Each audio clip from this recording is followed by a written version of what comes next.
നമസ്കാരം. ആസ്ട്രോ മീഡിയയുടെ എല്ലാ പ്രിയ പ്രേക്ഷകർക്കും 2026 വിഷുഫലത്തിലേക്ക് ഹാർദമായ സ്വാഗതം. ഞാൻ ജ്യോത്സ്യൻ പ്രമോദ് പണിക്കർ പെരിങ്ങോട്.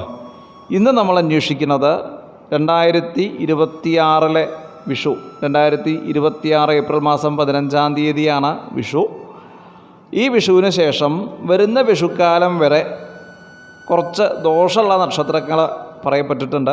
അത് വിശദമായ ഗണിതത്തിലൂടെ ആദിശൂലം, മധ്യശൂലം, അന്ത്യശൂലം ഇതൊക്കെ കണക്കാക്കിയിട്ടാണ് ആ 9 നക്ഷത്രക്കാരെ തിരഞ്ഞെടുത്തിട്ടുള്ളത്. അപ്പോൾ അത് ഏതൊക്കെയാണെന്നുള്ളത് നമുക്ക് പരിശോധിക്കാം. ആദിശൂലത്തിൽപ്പെട്ട അവിട്ടം, ചതയം, പൂരോരുട്ടാതി, മധ്യശൂലത്തിൽപ്പെട്ട മകീരം, തിരുവാതിര, പുണർദം, അന്ത്യശൂലത്തിൽപ്പെട്ട ചിത്രജ്യോതി, വിശാഖം.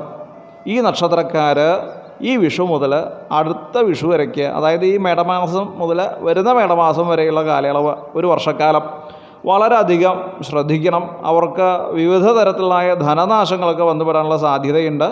മാനഹാനി ഉണ്ടാവും എന്ന് പറയുന്നു. അവനവൻ്റെ അഭിമാനം നഷ്ടപ്പെട്ട് നിൽക്കേണ്ട സാഹചര്യങ്ങൾ, വലിയ വഴക്ക്, ശണ്ഠ ഇതൊക്കെ ഉണ്ടാവുക, കോടതി വ്യവഹാരം, പോലീസ് സ്റ്റേഷൻ കയറുക, അതൊക്കെ ഈ നക്ഷത്രക്കാർ ശ്രദ്ധിക്കണം. അത്തരം സാഹചര്യങ്ങളിൽ നിന്ന് ഒഴിഞ്ഞു നിൽക്കണം എന്നാണ് പറയാനുള്ളത് കേട്ടോ. ഭരിക്കപ്പെടേണ്ടത് കൈവിട്ടു പോകേണ്ട സാഹചര്യമുണ്ട്. അവനവന് അർഹതയുള്ളതാണെങ്കിൽ പോലും അത് നമ്മളെ കയ്യിലെത്താണ്ട് അന്യൻ്റെ കയ്യിലെത്തിപ്പെടാനുള്ളതായ സാധ്യതകൾ കാണുന്നു. ആയുധം കൊണ്ടുള്ളതായ മുറിവുകൾ ഉണ്ടാവും. ആയുധം കൊണ്ടുള്ള മുറിവ് എന്ന് പറയുമ്പോൾ ശസ്ത്രക്രിയ. അപ്പോൾ ശസ്ത്രക്രിയയൊക്കെ പറഞ്ഞിട്ടുള്ള ആൾക്കാരൊക്കെ അത് ഔചിത്യം പോലെ ചെയ്യണം കേട്ടോ. പശു, പക്ഷി മുതലായിട്ടുള്ള ജന്തുക്കളിൽ നിന്നുണ്ടാകുന്ന ഉപദ്രവങ്ങളും മുറിവുകളും, ദേഹത്തിൽ മുറിവുകളും, പശു എന്ന് പറയുമ്പോൾ പശു, എരുമ, പോത്ത് ഇതൊക്കെ അതിൽ പെടും കേട്ടോ. നാൽക്കാലി വർഗത്തിൽ നിന്നുണ്ടാകുന്ന ആപത്തുകൾ, കാക്ക, പരുന്ത് ഇത്യാദി പക്ഷികളുടെ ഉപദ്രവം, അതുകൊണ്ട് ദേഹത്തിൽ മുറിവുണ്ടാവുക. കാക്ക കൂട്ടം കൂടിയിട്ട് ആക്രമിക്കുന്ന ഒരു പക്ഷിയാണ്. അതുകൊണ്ട് വളരെയധികം ശ്രദ്ധിക്കണം. അത് ഈ നക്ഷത്രക്കാർക്ക് വന്നുപെടാനുള്ള സാധ്യതയുണ്ട്. ഇതിനോടകം തന്നെ ഒരു പ്രേക്ഷകൻ പറഞ്ഞു അത് ഉണ്ടായി, ഫലം ഉണ്ടായി എന്ന് പറയുകയും കൂടി ഉണ്ടായി.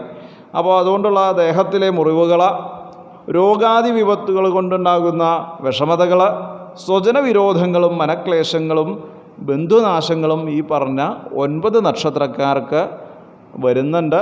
അപ്പോൾ അതുകൊണ്ട് ഇവർ വളരെയധികം ശ്രദ്ധിക്കണം. ഇത് വ്യാഴമ്പഴയും ശനിപ്പഴയും ഒന്നും കണക്കാക്കി പറയേണ്ട കാര്യമില്ല.